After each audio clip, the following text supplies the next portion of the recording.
Hey everyone, Zephyr here with another Greenlight game for Steam or Vapor. Today we've got Among the Sleep, which as you can see is in alpha, but is so far putting on a great showing. It is kind of one of the first-person horror games, like Amnesia and such, and it does actually have the hand control from Amnesia, which I will show you in a minute, but that is where the similarity ends. The concept and design of the game is just awesome. Now. So good night, precious. Voice acting here is a little but it's short. I will sing you a song my mother sang to me when I was young.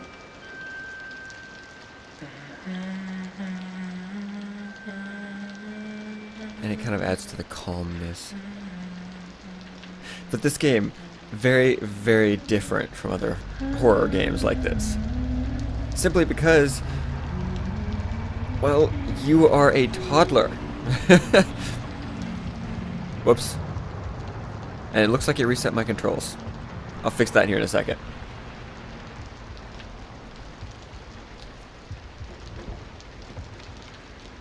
And right from the get-go, you don't really know what's going on.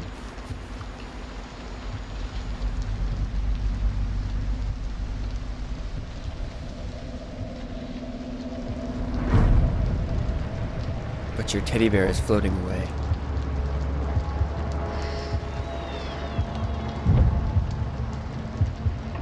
That's one of the aspects that I love most about this game.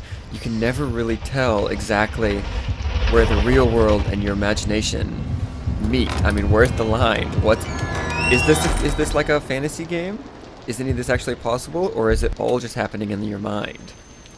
Because you're a toddler and anything can happen in your mind. Alright, let's fix this real quick. Controls. Oh no, invert mouse is still on. So there's not a whole lot to it. You can crawl, you can stand, sprint, climb, hug your teddy bear. I'll show you that once we get to it. The lean right and left haven't done anything for me yet, but we'll see. I'll play around with it a little bit. Stand up. Okay, so yeah, he does kind of lean. It's a very dark game at the moment. I mean, you can set the gamma, but this is relatively about where it should be. However, things change a little bit once we get the teddy bear. Because they stole our friend. And you can see yourself, see? Little toddler in a onesie. And you have to, I mean, again, we're not really sure how much is serious and how much is not, but you have to kind of take it all with a grain of salt and just let your imagination go. I mean, if you can remember when you were a kid wandering around in the dark hallways of your home, the simplest stuff just becomes seriously scary and disturbing.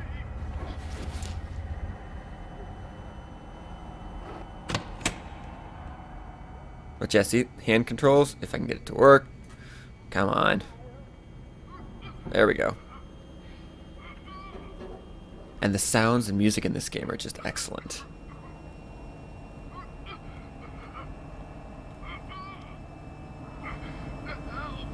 Now, I mean, there are some things in this game that you wouldn't necessarily want a toddler to do, but I mean, that's kind of granted in a game like this. It's their imagination. They're going to be doing a lot of potentially dangerous stuff, especially like this. You would never want a toddler to pull out a plug. But just because you're playing as a kid doesn't mean that this game is for kids, especially at this age. I mean, a kid this age can't even play games. Teddy bear.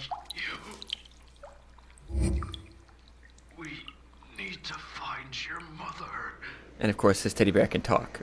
Because, I mean, why not? All kids' teddy bears can talk. Thing is, that looks like a dryer to me. But he's, like, soaking wet. And see, hug the teddy bear with the button, and everything lights up. And you can hear that hum, that hymn of safety. So you just feel better, and everything's just easier. Put it away, and everything goes dark again. Once again, the imagination's a wonderful thing. You can't do anything while you're holding your teddy bear. You can't climb or open things or pick anything up. We're gonna crawl down these stairs.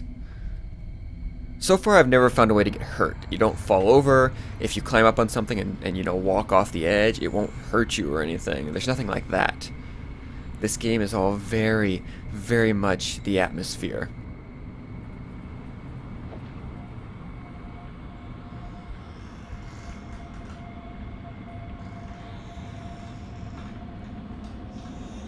Sounds and noises that just... you don't know what to make of them. You also can't sprint while you're holding your teddy bear. No going fast, while safe at the same time. Crawling is a little faster than walking too. You're at that age. And of course, how do you make a house scarier? With thunder. Now, I don't think most couches are high enough to crawl under, but, you know, again, accept it as what it is.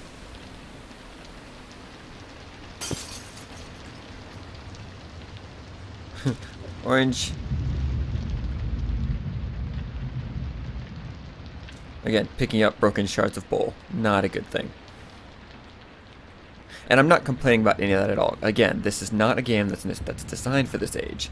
So anybody that plays this game will hopefully be, you know, understanding that you can't do stuff like this. I mean, and the game is creepy enough that you wouldn't want even like a 6 or 7 year old that is able to play it, because it'll probably give them nightmares. This is still, first and foremost, a horror game. Come on, get up there. There we go.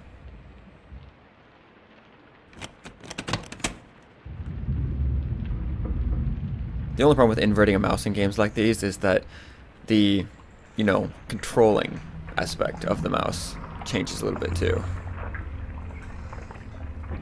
Just takes getting used to. And everything is so big because you're small. It's just this large, intimidating world, even though everything's completely normal. Now that changes a little bit. Things start getting even weirder. But for the time being, everything's normal.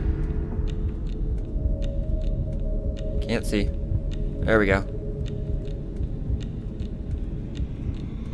The office.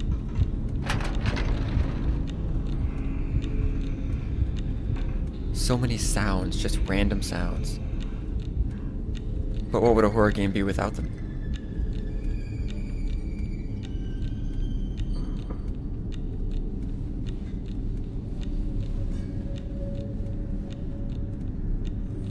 Woman has a lot of shoes, but, you know, I guess that kind of goes without saying. Might have found her. Oh. Come on. There we go. You can climb on pretty much anything that you can make use of. You are a very... Oof. See? Fell off that thing, landed, not a problem. But you're a very resourceful kid. Sprint! Oop, can't sprint. Thought I could here, maybe not. Closets everywhere. So far, the goal of the game seems to be to find his mother. I don't need that one. Get up here. I got stuck here last time too. Minor glitch, but you know, alpha. You just climb back down and do it again, and it works fine. On the bed. And she's not.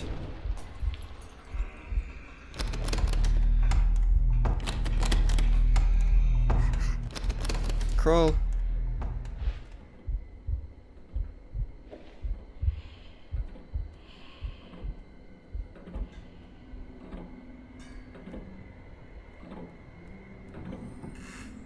There's just so much potential.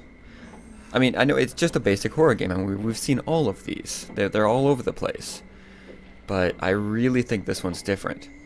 And you notice we're going back the way we came from now. Different door.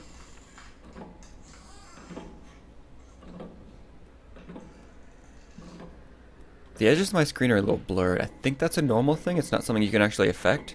The fridge is open.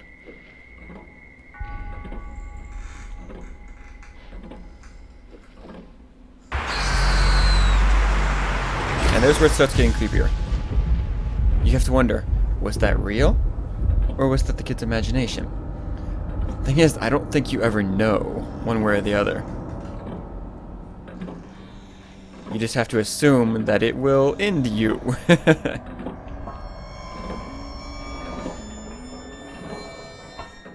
New door. And you can hear her.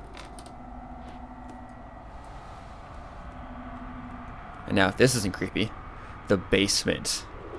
There's no worse place as a kid.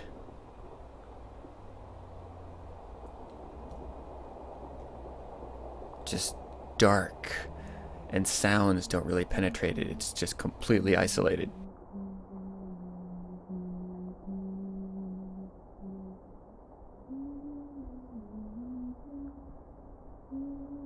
And whatever this is.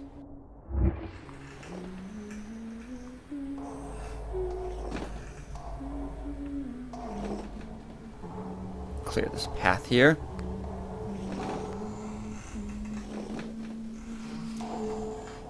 This place looked like a furnace or something to me the first time I came in here. And that just seemed dangerous as all hell, but it's just a bunch of pipes. Not normal in a house, though. Things are starting to get a little less normal now.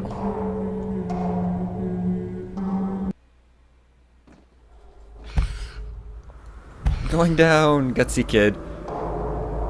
Soft slide to the end. Now, I said they were getting a little less normal. Now they're far past not normal. Now so we're really getting into the aspect, the part where it's like, just have to take it for granted. Just have to play it like it's here, as a kid would, and enjoy it. Sprint.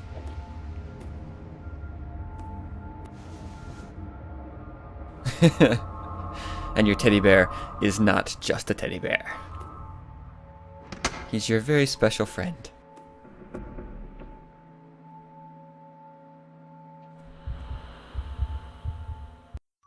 And that's it. That's the end of the alpha demo. Definitely something worth trying out, although I know if you're really interested, this may have already spoiled it for you. But you can explore and climb and such like that. It's creepy in a good way. And as you can see, the scenery, the areas just get more and more bizarre. I don't know if the goal of the entire game is to find your mother, in which case she's one hard woman to track down. But I can see this game being a lot of fun. Just the basic concept of it is so different from other horror games. I'm certainly looking forward to it, though. I will definitely keep an eye on it and keep checking it out. That's going to do it for today, though. Thank you for joining me for Among the Sleep. I will see you again next week. Take care. See you later.